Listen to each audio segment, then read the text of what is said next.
The first text hit my phone at 5:42 a.m., just as the brown line screamed past my window and shook soot from the sill. I was buttoning my shirt with coffee on my tongue and February on my knuckles when the screen lit. Unknown. It's 6:15. A girl in a red scarf will fall. Walker and Adams, 12 steps east of the hydrant. Do not call patrol. Watch. Learn. Then follow instructions. I read it twice, the way you reread a price you don't want to pay. The radiator clanged like a pipe organ. The city smelled like wet steel and old cigarettes. I typed back, the cop in me louder than the man. Who is this? 3 dots appeared, then vanished, like breath on cold glass. I should have forwarded it to the watch commander. I should have called it in and let the grid net up around the intersection. Instead, I put my badge in my pocket, my gun on my hip, and a decision on my back I already knew would bruise. Some mornings you step into your shoes, others you step into a story. Walker and Adams at 6:10 was all gray river and blinking walk signs, a wind that snapped faces into attention. I saw the scarf first, red like an apology, looped around a woman's neck as she checked her phone at the curb. She took a step, a cyclist clipped her elbow, the scarf whipped, her ankle rolled, she stumbled off the curb and went down hard. Not a death, not even a crime, just this small violence of a city that doesn't look where it's going. I helped her up. She smelled like peppermint gum and library dust. She brushed grit from her palms, thanked me, limped away. At 6:16, my phone buzzed again. Good. You can be gentle. Now prove you can be obedient. Locker 28 at Union Station. Code 1107. Don't be late. The obedient rubbed my ribs raw. I stood under a sky the color of dirty ice and felt the trap door under my feet ask if I was curious enough to pull the lever myself. I went anyway, because I wanted to be the cop who prevented the next fall, because I wanted to know who could call their shot like that, because I had already started lying to the job, to the city, to myself. And the easiest lie to tell is the one that looks like work. What kind of detective lets a stranger move his feet like pieces on a board? And why did I already know my answer? My name is Evan Rourke, 34, 12 years in, Detective, Area 3. I grew up over my mother's salon on Western. Hairspray in my lungs, gossip in my ears, the sound of women rebuilding themselves in chairs. My old man left when I was 7 and returned the way winter does, hard, late, wanting credit for being the season it is. You become a cop for 100 reasons and one wound. Mine was a kid named Colin Tansey, beaten behind the school dumpsters when we were 12. I held his cracked glasses and couldn't make sense of blood in daylight. The men who did it never got found. Boys then, men now, probably selling mortgages or pitching seed money or kissing their daughters goodnight with the same mouths. Some angers don't cool, they go subterranean and heat the city from below. The job suited me. Puzzles with bones, grief with paperwork. I learned the notes a city plays when it's hurting. Sirens in E minor, radiator percussion, the bass of the river under bridges. I learned that truth without evidence is just a confession you tell yourself. I learned to carry 2 kinds of notebook, the one you can FOIA and the one you burn. My partner for 5 years was Maya Delgado, a woman who could talk a bolted door into opening. She smelled faintly of vanilla and gun oil. We traded lunches and silences, the kind where you let the other person keep their ghosts. Last spring, a case pulled her into organized, a promotion in everything but the part of the job that keeps you from getting swallowed. We still texted on odd nights, the kind when the city tilted and you needed someone else to feel it. Outside the job, I had a studio apartment that squeaked in all the right places and a plant that pretended to like me. I ran the lakefront when my knees behaved. I kept a baseball on my desk and a photo of my mother in her salon crown, the foil and clips and impossible dignity of a woman who built a life with tips and cash and keeping her mouth closed at the right times. 3 months before the text, I made a mistake with a kid named Dre Madden, 19, quick hands, quicker mouth, maybe quicker than me. We had him on a string of stairwell muggings. I pushed him in the box harder than I needed to, played him a recording of his girlfriend's voicemail I'd gotten with a warrant so sloppy a first year would have blushed. He lawyered up, tossed me a smile that looked like a mirror. The ASA tossed the case. The watch commander tossed me looks. It didn't go on paper, not the way that can ruin you, but it went on the paper everyone carries in their head. I wasn't suspended. I was watched. Maybe that's why I didn't call the first text in. Pride is just fear with a suit on. Mine fit like it had been tailored. Union Station at 6:32 smelled like diesel and pretzels. Locker 28 took the code 1107 like it had been waiting all night to swallow it.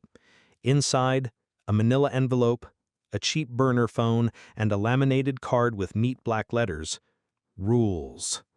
I read them standing in a wash of fluorescent that made all skin look like lies. Do not involve other law enforcement. Do not deviate from instructions. Do not lie to me. I will know. When the game ends, you will understand. Below the rules, a line. Call me Puppeteer. The quotes around the name felt like a dare and a joke. I took the phone. I could feel the city pressing a finger into my side like a brother in church. I told myself I'm going along to get ahead of him. I told myself there's a woman who didn't fall under a bus because I was there. I told myself I'm not a puppet if I can see the strings. The phone buzzed in my hand like it had been waiting for skin. Puppeteer.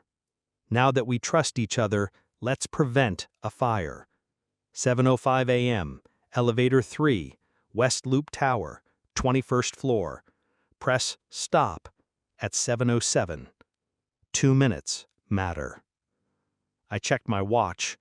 The second hand wrote a line I couldn't erase. Is obedience still obedience if you tell yourself it's strategy? West Loop Tower is steel and glass and $9 coffee. At 6:58, I was in the lobby nodding at a guard who nodded at my badge like he'd seen 1,000 of them and never once believed they weighed the same. Elevator 3 gleamed like a tongue depressor.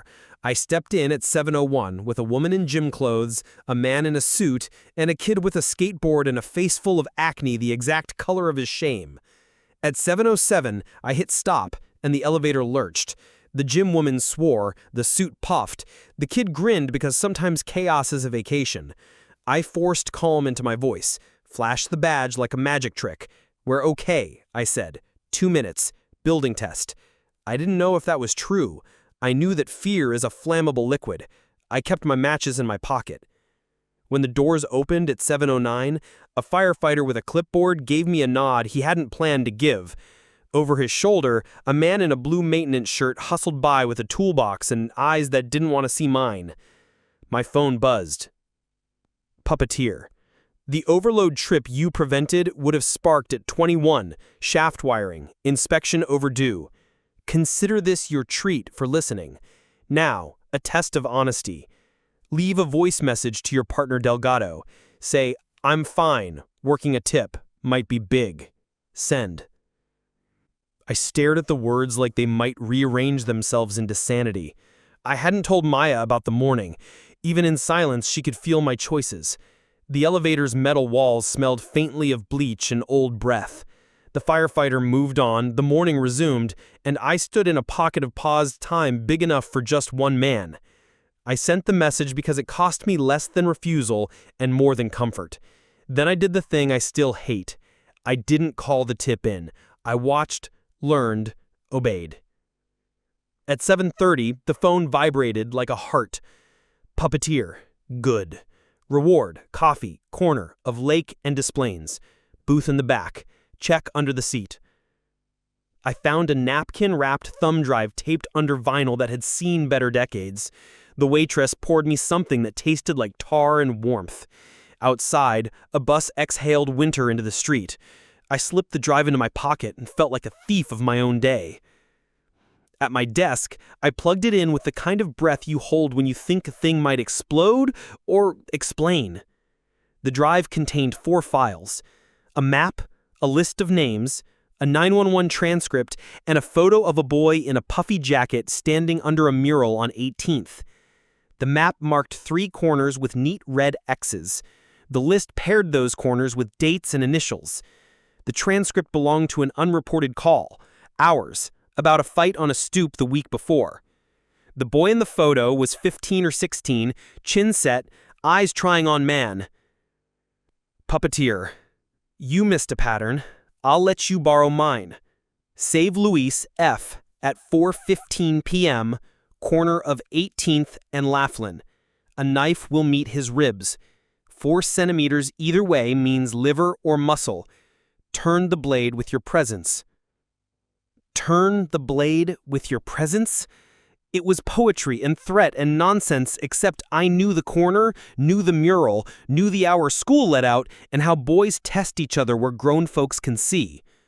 I ran the 911 transcript number through our system. Nothing. I ran the map against last month's assaults. It hummed. The pattern was ugly and clean. 3 incidents, same hour, different corners, no reports. Whoever the puppeteer was, they had eyes I didn't. Or they had made the things they were promising to prevent. Both possibilities tasted like pennies under my tongue. If a stranger hands you a better map of your own city, do you follow the streets or burn the paper? I spent the day in a choreography of normal.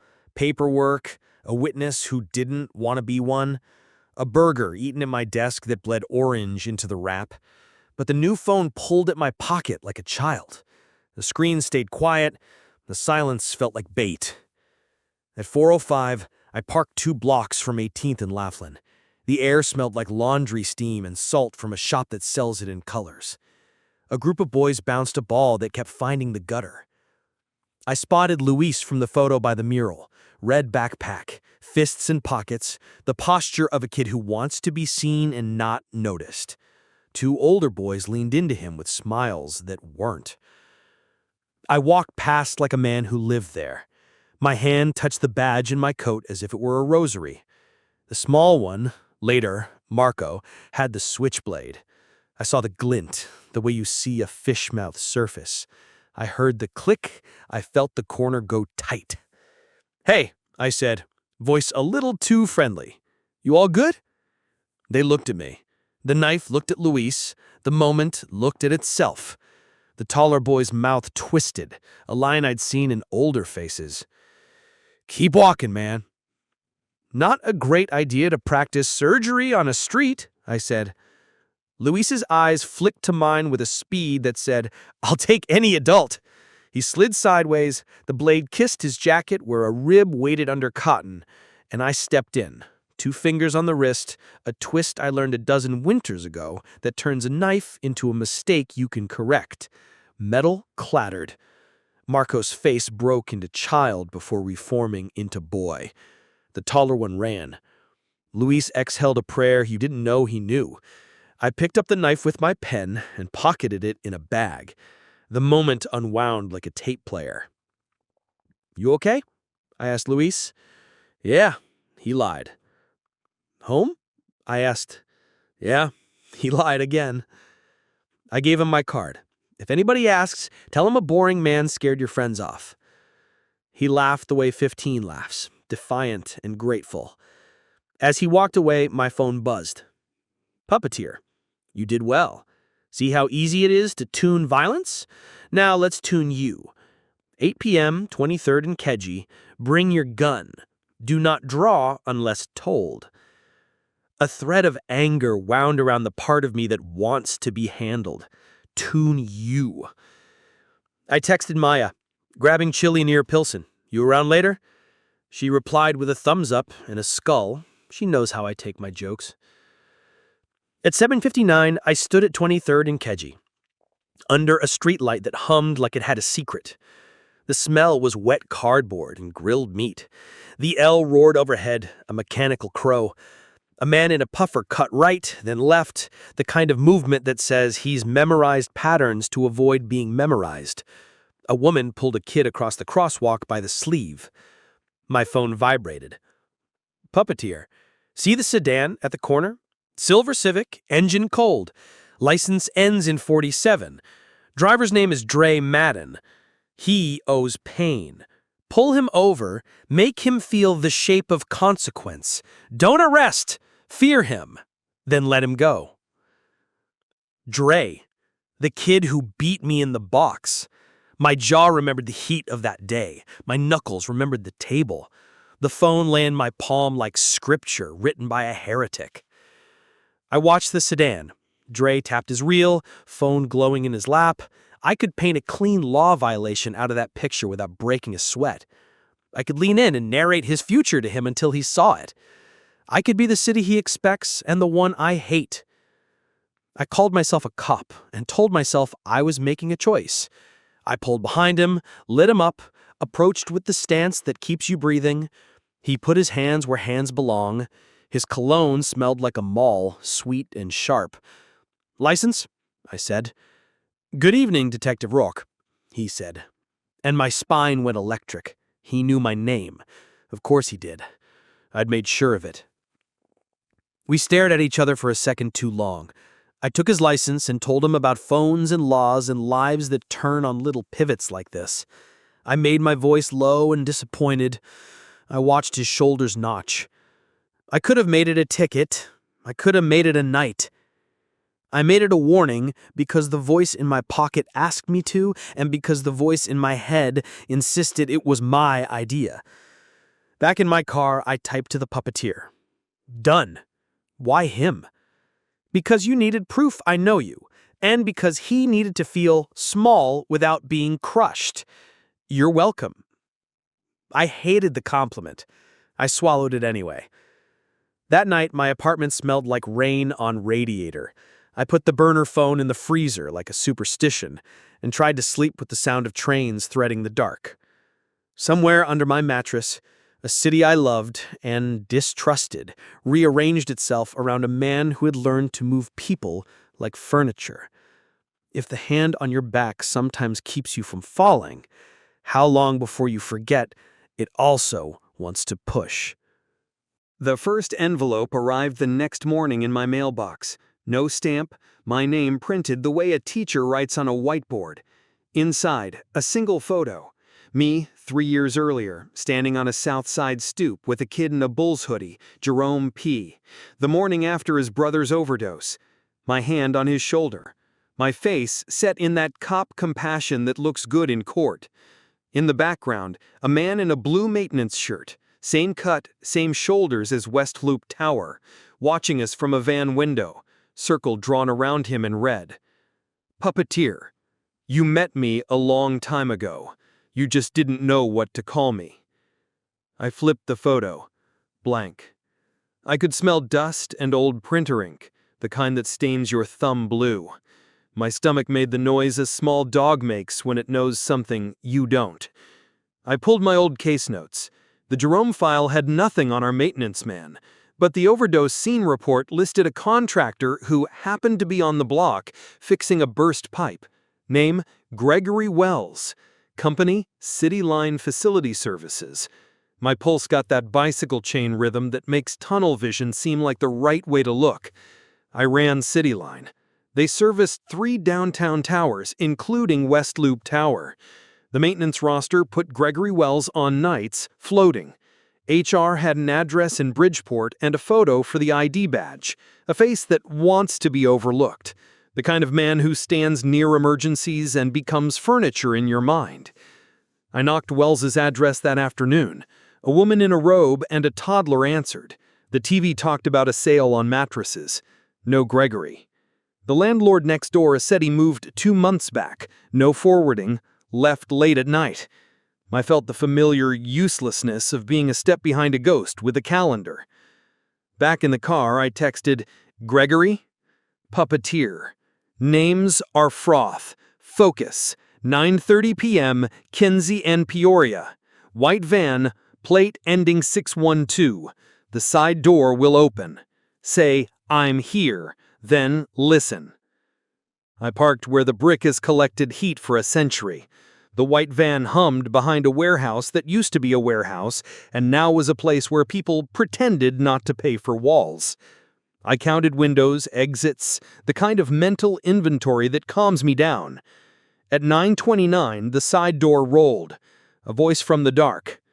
"I'm here." It was my voice, recorded and played back. I stared at my own sound hanging in the air like a mistake. A small black device slid across the concrete from inside the van. Another burner. Older, scuffed. I picked it up with a napkin because there are parts of me, even my worst parts, remember to protect. Puppeteer. New phone.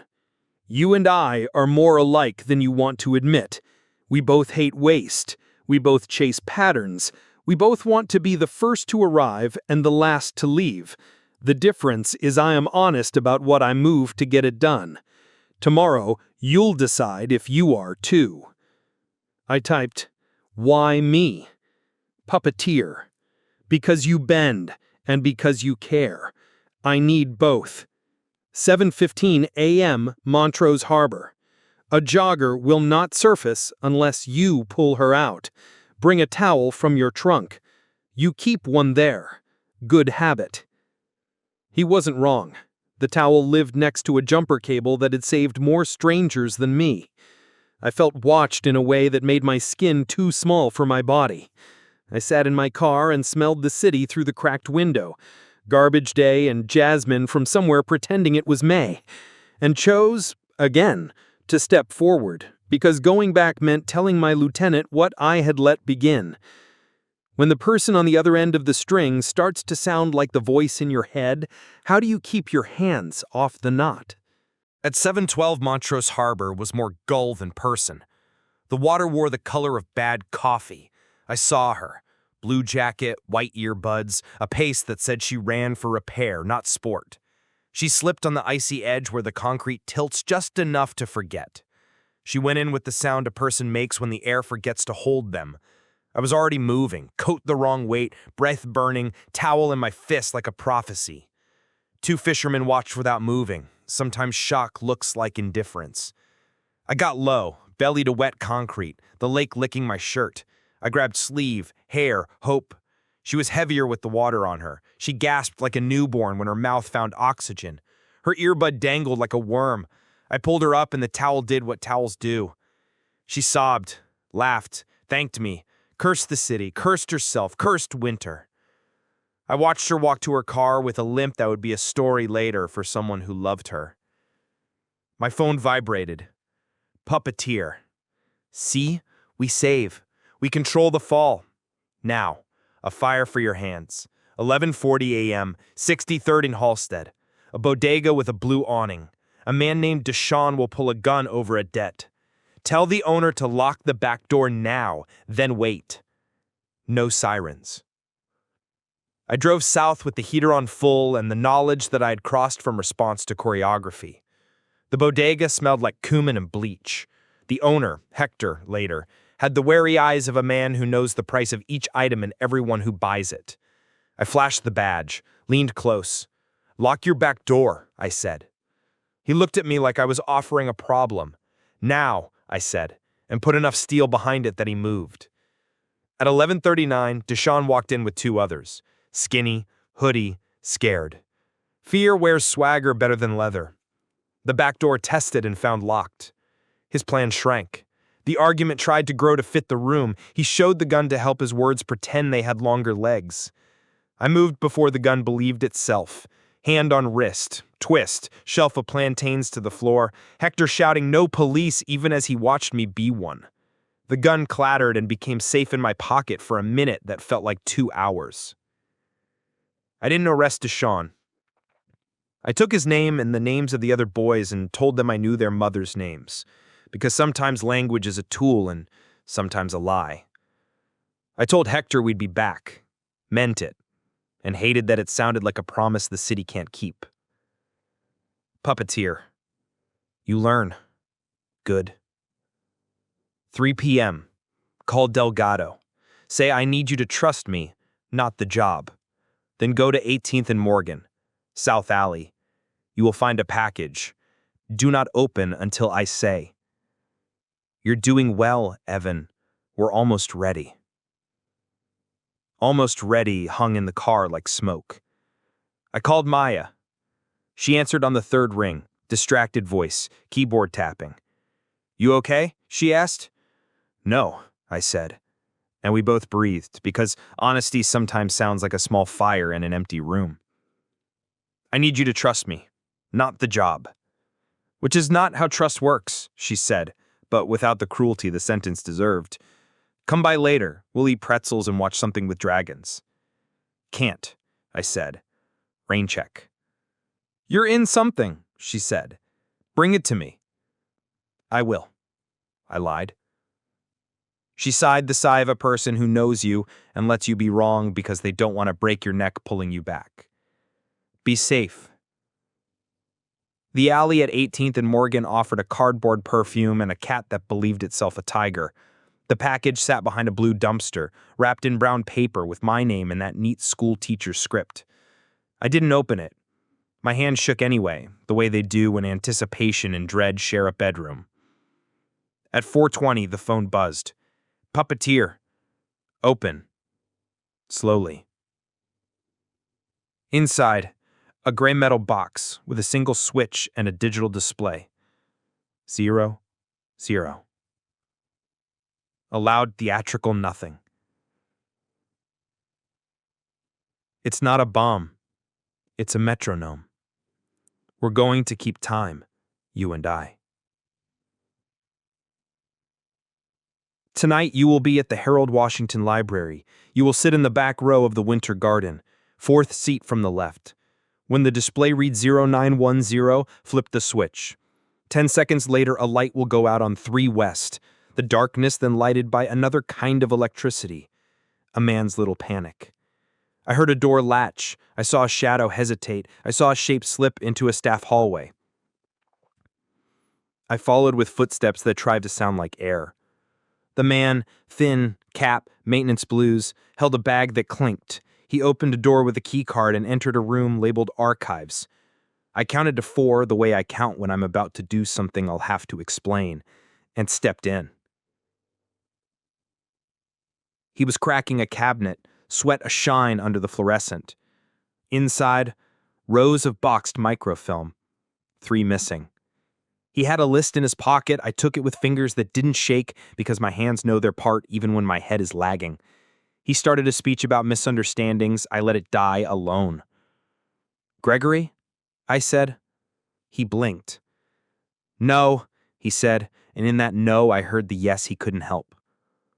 I cuffed him because I needed to cuff somebody that day. I called it in because I needed a supervisor on a thing that had crossed from game to work. The responding sergeant looked at me like he was trying to place a smell. We rode down in an elevator that hummed a hymn. The microfilm listed old zoning maps, authority reports, a pile of city quiet stuff that can turn houses into money and money into houses. The bag clinked with keys to buildings that didn't belong to the man holding them. He lawyered up before he could say puppeteer. I tried to ask the right questions in the wrong order. At midnight, my phone buzzed. Puppeteer.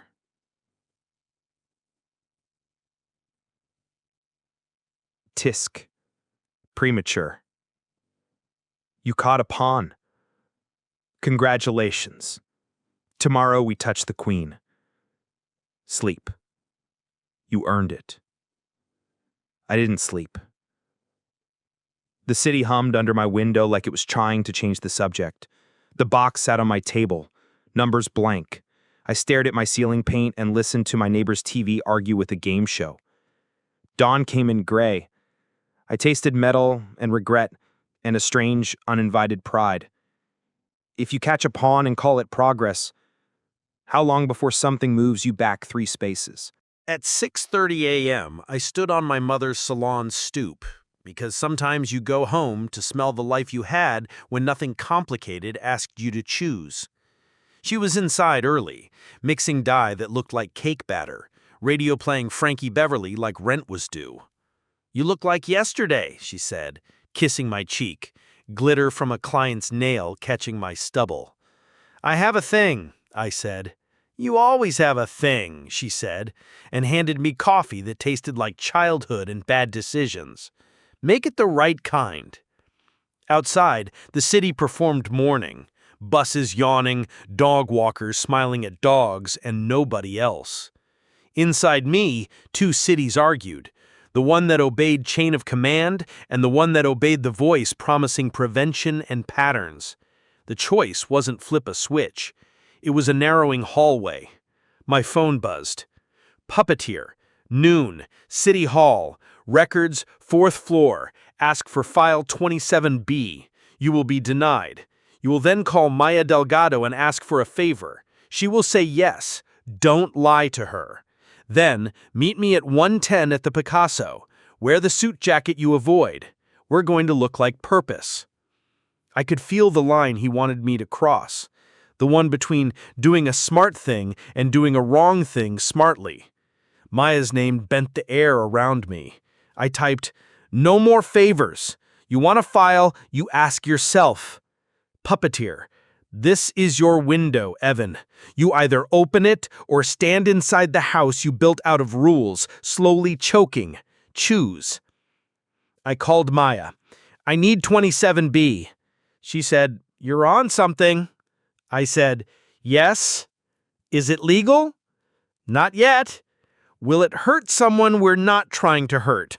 "No," I said, telling a truth I wanted to be one. "Will you tell me what this is when you can?" "Yes." "Text me the clerk's name," she said, and sighed. "You owe me pie." At noon, 27B slid across a counter like contraband. At 110, I stood with the Picasso grinning at the cold and felt like a man who had chosen a road and was trying not to look back at the one that would have saved his shoes. The choice wasn't heroic. It was petty and proud and stung like a slap you ask for. But it was mine. When your yes sounds like a no to the person you used to be, who do you apologize to first? File 27B contained old permits, newer approvals, and a list of shell LLCs that looked like a family reunion. The names tickled something in me. Marion Holdings, Cable Street Partners, Pine and Salt LLC. They held parcels on the west side that had changed hands faster than a rumor. The microfilm Gregory had tried to pocket matched them. Zoning nudges, a variance here, a waiver there. It smelled like a land grab done in whispers. I felt a pressure in my chest that had nothing to do with diet. The puppeteer wasn't just calling shots on street corners, he was choreographing city shape. If you can predict a fall, you can set a price on who gets to stand. At 1:12, a woman in a gray coat sat beside me on the steps, facing the Picasso. She had a scar at her hairline a makeup artist would have softened. "Hello, detective," she said without looking. Her voice carried winter and a childhood on a far south block. "Do I know you?" I asked. "You will," she said. "I'm your handler today." "Handler implies I'm a dog," I said. "Everyone's something," she said. "The person you're chasing has several someones. I am one of them. I like when nines find only rope. He likes when they find rind. We disagree on methods. We agree on outcome." "Who is he?" I asked. She smiled, like the city smiles, with teeth. Ask the building with City Line facility services on the invoice. Ask the alderman whose brother gets the contract. Ask the foundation that funds the violence interrupter program that makes headlines when stabbings go down by 4 in summer, just in time for grants. Ask Pine and Salt, which holds title to every third lot on Homan now. "You're telling me my puppeteer is a charitable developer?" I said. "I'm telling you he's a civic hobbyist with a control habit. He moves chaos and capital with the same math." "And you?" "He moves his plans so they don't bleed where bleeding doesn't make the story better. I texted you about the runner. I didn't text you about Dre." "Why me?" I asked again, because questions sometimes become spells if you repeat them enough. She stood. Follow the file to Alderwoman Sosa's office. Her assistant will stall. Behind her stall is a donation record with Pine and Salt's fingerprints. You didn't get it from me." She walked away with the kind of balance you don't learn from Pilates. I felt the sculpture watch me and knew I'd been handed a second twist. The puppeteer wasn't a man with a phone. He was a network that taught phones to sing. Alderwoman Sosa's assistant was a gate wrapped in a smile. "All public," she said, tapping a website that did not have what I needed. I set 27B on the counter and waited for the silence to pressure cook us both. She cracked. She printed.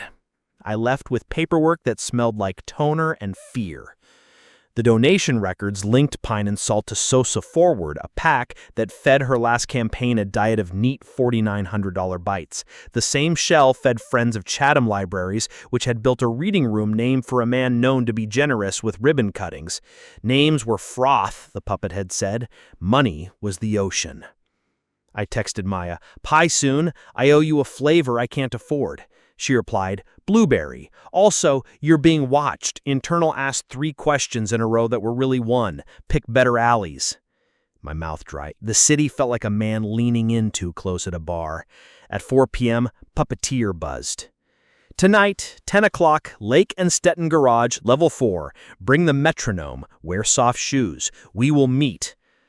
I walked into the garage at 9:59 with my heartbeat writing graffiti on my ribs. Level 4 smelled like rubber and the stories tires tell.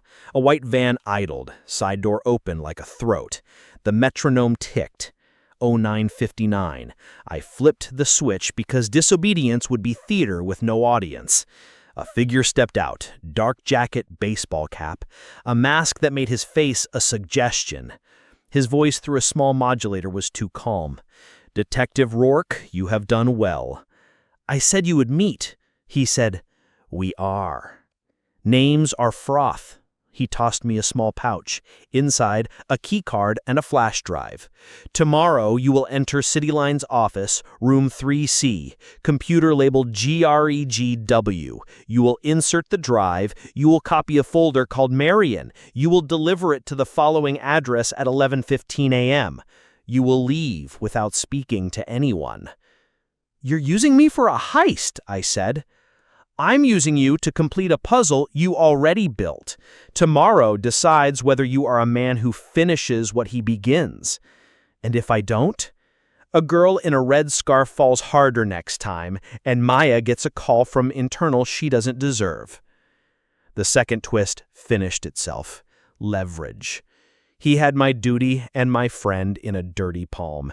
He had built a morality that made disobedience look like cruelty. He slid back into the van, the door closed, the engine faded. The garage coughed exhaust like a smoker's laugh. I stood there with a key card and a sin. When a man offers you a way to do good that requires you to be bad, what part of you do you call the adult? At 8:45 a.m., I walked into CityLine Facility Services with a clipboard and a look that said, "I belong." The keycard opened 3C like we'd had coffee before. The room smelled like instant noodles and toner. Greg Wu's computer woke with a sigh. I plugged the drive like a thief who hates his hands. The folder, Marion held contracts, invoices, emails. Words like disbursement, variance, community benefit pretended to be holy. Tucked in a subfolder, a spreadsheet titled Puppeteer Ops. A list of events with dates and outcomes. Elevator overload, averted. Runner slip, rescued. Bodega, averted, no arrest. Drew pullover, warned. Next column, media impact, donation leverage, narrative score. I read my life turned into metrics and felt acid climb my throat. My phone buzzed. Puppeteer. Midwest Trust, 11:15, no speaking. I printed 3 pages I shouldn't have and left a sign-in I falsified. The elevator mirrored a man I didn't like. At Midwest Trust, 40th floor, conference room C smelled like glass and money that doesn't fold. 3 people in tasteful suits didn't look up when I placed the folder on the table. One of them, Sosa's treasurer, shifted it into his leather bag with the reflex of a man practiced at pretending papers are napkins. I walked straight to internal affairs and almost kept walking. I sat on a bench that pleased itself with being hard. I texted Maya, "I need 5 minutes and forgiveness." She replied, "You get 3. Forgiveness after pie." Before I stood, my phone buzzed one more time. Puppeteer. "You disobeyed a rule. Enjoy your penance. 1:10 p.m., Union Station, Locker 28. Open and see what honesty buys." Locker 28 held a single photo.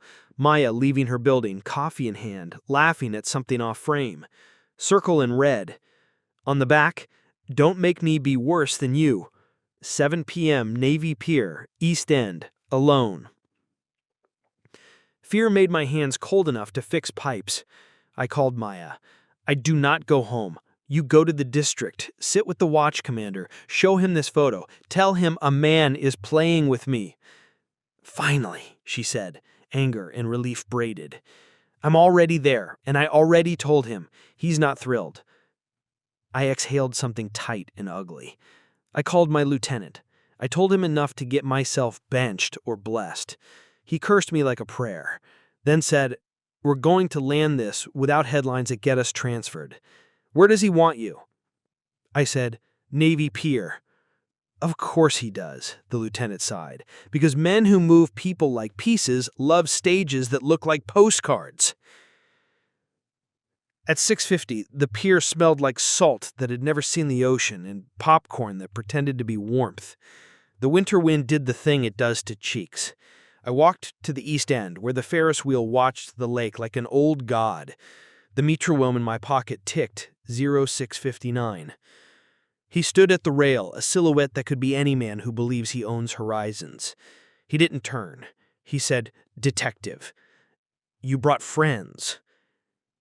I looked. 2 uniforms were exactly far enough to be useless if I wanted them. 2 plainclothes looked at nothing. Maya stood under a heater with the lieutenant, who wore regret like aftershave. I said, "You wanted me to." He said, "I wanted a choice. You keep trying to give me games." "What are you?" I asked. "Developer? Vigilante? A bored rich man with spreadsheets?" "I'm a city lover who learned to pull levers. I'm the one who keeps runners alive in February, the one who stops a boy from stabbing a rib he can't name. I'm the one who turns your anger into outcome." "And the price?" I asked. "Obedience. Because democracy is a door that doesn't open fast enough when people are dying behind it. You put cameras in people's lives and call it weather. You move money into rooms and call it help. You make me smaller and call it service." "You were smaller when I found you," he said, and I felt the burn of being known. "Now you're the right size to be useful." "I take off the mask," I said. "No," he said, and the word carried finality like a bell. "But I'll give you a face." He slid a photo across the rail. Gregory Wells with Alderwoman Sosa at a ribbon cutting, both smiling with their teeth. Behind us, the lieutenant coughed a signal that said the plan we hadn't made was happening. I turned my head an inch too far. The puppeteer moved the inch he needed, a step, a drop, a sidelong into the dark where the lake keeps what people throw at it. My hands grabbed air. The modulator hit the boards and skittered to Maya's feet. The water thrashed the way it does when it takes a man who has planned for everything but this. Uniforms moved. A hook came. The lake gave back bubbles and a glove. I stood with the cold inside my bones and realized the climax didn't end with cuffs. It ended with a city refusing to spit out the man who believed he controlled its teeth. When the villain chooses the exit, what does a hero do with his hands? They never found his body. The papers called him an alleged fixer. Cityline closed its office for renovations. Alderwoman Sosa resigned to spend time with a family that looked surprised to see her. The donation records became exhibits. The microfilm turned into depositions. The boys on 18th argued about whether the man with the badge had magic. Internal Affairs bought me coffee and pretended they hadn't been preparing my inventory. The lieutenant yelled with the affection of a father who puts dinner in the microwave while he lectures. Maya took the thumb drives I shouldn't have and the metronome I didn't want and told me we were going to start a file that lived where files live when you need them to be found later by the right eyes. We called the runner from Montrose and heard relief like a bell. We sat with Hector at the bodega and helped him fill out forms that get stacks of forms placed on top of them. We charged Gregory with what we could and watched him barter names that floated without anchors. At night, I slept in small pieces and woke with the sensation someone else was writing my dreams. I rearranged my furniture as if a couch could change a life. My mother gave me the hug she reserves for when she knows I'm pretending to be steel and suggested I try soup. Maya came over with blueberry pie and a movie that promised nothing would hurt for 2 hours. "You should have told me sooner," she said. "I didn't want to share the guilt," I said. "That's not how sharing works," she said. And the truth inside it found a chair in me. The city went about its business of grinding and gleaming. Kids fell in love at bus stops. Men sold ice to the men standing on it. A woman yelled at a dog and meant a man. I carried the metronome to the river and flipped the switch one last time. 00 glowed, then died. I threw it in and watched it sink so fast it looked like an answer. A week later, a text from an unknown number. "Do you miss me yet?" I stared at the screen until my reflection blurred. I typed, "No." 3 dots appeared, dissolved. Then, "Good. That means you learned something." If a city is a machine that learns the people who love it, what does it do with a man who loves control more than he loves air? I used to think being a cop was about catching bad men before they did bad things.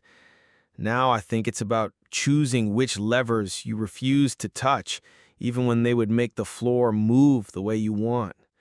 The Puppeteer taught me 2 lessons: that you can prevent harm with a well-timed nudge, and that a nudge can become a shove the minute you stop loving the person you're moving more than the outcome you're chasing.